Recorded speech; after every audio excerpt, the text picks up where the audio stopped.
Well, it's a special edition of Here and There. I'm joined by David Grimes, and we are here at the Faulkner County Museum. Excited about this. I've always loved history, and this is my hometown, and so being here is something that I've been excited to be able to tell people about. And just our first few steps in here, it's like, goodness gracious, there's a lot of work that goes on, and people need to know about it. So thank you for having us here today.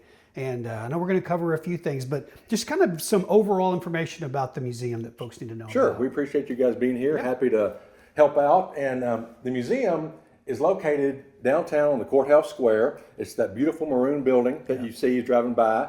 And the original part of the building dates back to 1896. Okay. And the front part, which is very historic, very pretty, it was the county jail. Okay. And the upstairs was the actual jail. And downstairs was the living quarters and the office for the sheriff or the jailer and his family. Okay. And so we actually still have some intake records from that period, the early 1900s, of who spent the night here, which is kind of cool. Yeah. See who was here. And we also have one of the original keys. If you look at our logo, it has a key on it. Yes. That's why our logo is a key. We Okay. have one of the original jail keys from the late 1800s that opened up the jail cell. So it's pretty neat. It's a beautiful building. I mean, it is. It's something that people recognize. Before we go any further inside this building, I do want to ask about the cabin because I Yes. think a lot of people think, well, that's the museum. Well, Right. that's not the museum, but it's certainly an important part of the history. That's right. That is a very interesting building. It's called a dog trot cabin. And the reason is if you walk through it, there's two sides, and the middle is a covered porch basically for the dogs to trot across. And that's what's called a dog trot cabin. But it actually was located out near the 8 Mile Store east of Conway. Up until the early 1960s, it was still being used as a residence. It was built in the 1800s. Okay. Well, someone had the foresight to take it apart piece by piece, bring it here to the Courthouse Square in the 1960s, and put it back together. Okay. And so that's the story behind that. And it's a beautiful building. Yeah. People have weddings there weekly. People have weddings there almost all the time. It's free to the public. It's a really neat building. Nice. Well, we're going to walk around and see a few things in this in the museum itself. But I did want to ask you about one thing. Yes. I don't know if we can show this, but this historic sign, the Conway sign from the train depot. station. There it Yeah, the is. depot. Here's a picture of the depot, and there's that sign. And that's the original sign. Of course, Conway's a railroad town. Yeah. We sometimes curse the railroad when the train comes through, but it's the reason we're here. Yeah. And so railroad's an important part of Conway's history, and so we have captured that here as well. Yeah. And actually upstairs in the old jail is the room is full of a model train set that we have some guys who are model train enthusiasts have set it up, come in, it's free, kids just love it. So that's upstairs in the museum. Very good. Very good. All right. Well, then let's move a little bit and see what else there is to see here. Sounds great. Okay. All right. So we've moved just down the way a little bit here. In fact, it's one of the first things you see when you enter the museum to your right. It's this piece of furniture. But who made this piece of furniture has got, he's one of our founding fathers. Yes, really. George Donaghy Avenue. Yeah. George Donaghy, who was governor of Arkansas. A book about him has been written, The Carpenter from Conway, and he was a carpenter. He built this cabinet, and it's something, it's one of our proudest pieces that we have. He also finished the state capitol, talking about being a builder. When he was elected governor, it was still in some state of not finished. He finished it. So anyway, he was a builder. Of course, he built some buildings in downtown Little Rock. He has some buildings in Conway downtown. If you look, there's Donaghy in a couple of buildings. But he built this cabinet, which is a really neat piece that we have. And also, over here, we have a piece of the old fiddler's tree. If you remember, it was on the southeast corner of the courthouse, big, beautiful oak tree.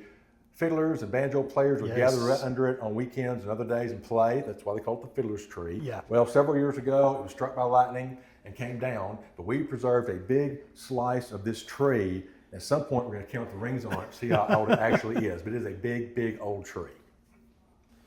We're going to go back to the back part of the museum. This was the additions that were put on when it became the county library. Okay. And of course, the county library was here for about 50 or 60 years.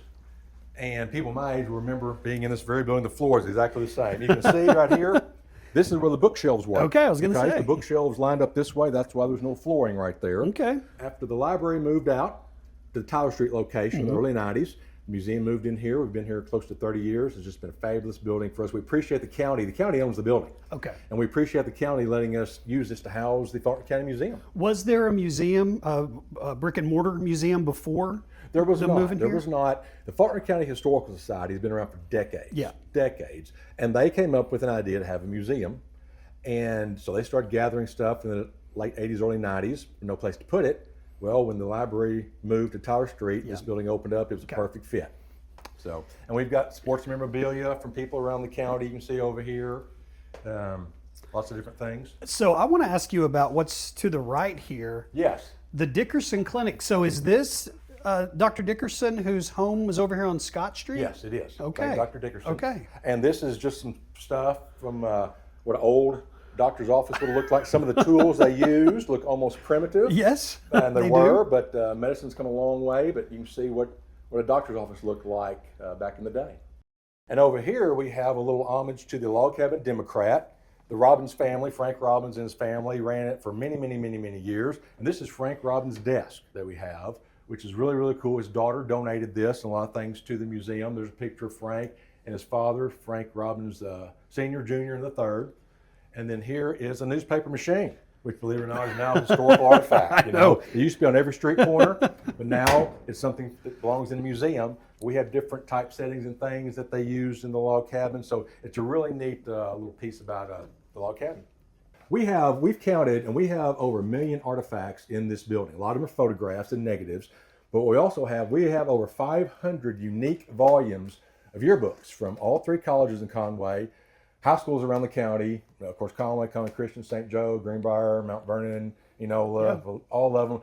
Now, it's not complete. We're still trying to build them, but we've got over 500 volumes. And people come in here all the time and say, oh, we want to look up when I graduated, look up when Grandma graduated. Yeah. So they use these a lot. What we also have is Sam Fawcett was the city's photographer in the 50s and 60s. Okay.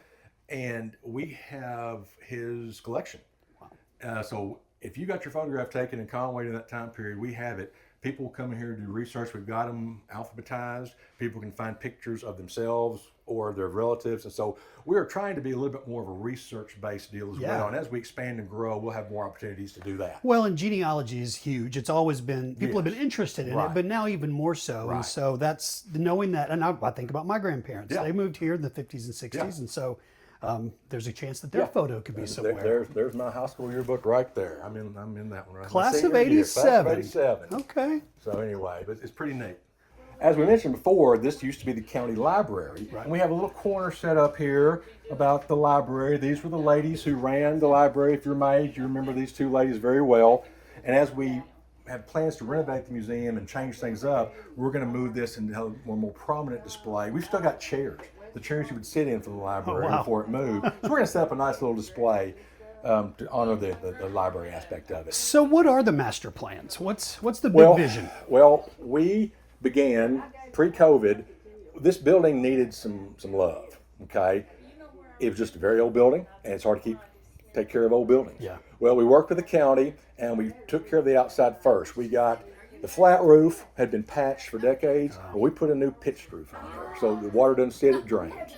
Water outside was seeping inward. Well, we got it retrenched where now the water seeps away. Okay, we got it sealed up, we got new windows, got it painted, put gutters, so the outside's good for another 150 years. Okay. Well, then COVID hit, and it was kind of a good stopping point anyway. We finished the outside. We'd raised about $150,000 to do the outside work.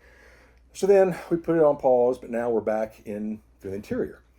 And we have a full set of plans drawn up. Napoltz Construction has generously agreed to be the general contractor pro bono. Good. We have plans, we have scope, we have everything we need except the money. So we're working on the money. Again, Napoltz is going to be the general. We'll hire the subs. We'll get some things donated. But we're working with the county and the county judge, and they've been very helpful, very gracious. We're trying to get some funding from the county lined up to supplement the external funding that we have. This place needs, one of the first things it needs is new electrical. The wiring should be on display as a museum exhibit. That's how old it is. It shouldn't be actually still used. It shouldn't be the It's to turn on light switches. Yeah. So we've got some grand plans that are made up. We'll kind of reconfigure some things. Part of the front is used for storage and workspace. Well, that needs to be in the back. And we'll swap out to display stuff in the back to the front so it's more user-friendly and walkable for people. But we've just got some grand visions, and the county's been very helpful, and we're going to get rolling hopefully pretty soon and get this thing set. What's the best way for people to get involved? How contact y'all? How? Well, we have a Facebook page. It's a great place to get information. Okay. But just come visit us. We're downtown. We'd love to have people. A lot of people still don't even know that we're here. But we can host groups. We host a Boy Scout group that comes in. homeschool kids come to do some things here. We can host anybody for anything, groups, individuals. And so just come see us. Good. Very good. Yeah. David, thank you. Absolutely. It's been great. Very entertaining. Thank you. My name is Jeff Brooks, and this is my beautiful wife, Kathy Brooks. We're here in downtown Conway with Brooks Fine Jewelry. We've come back into the showroom, and we are now the store managers. I love seeing the look on my customer's face when they come in and see the ring that they have designed. When they get engaged, they're sending us pictures when she says yes. So bring your imaginations, bring your inspiration pieces, and bring your ideas down. There's no holds barred when it comes to custom, specifically from Brooks Fine Jewelry. We're waiting here and we're happy to see you.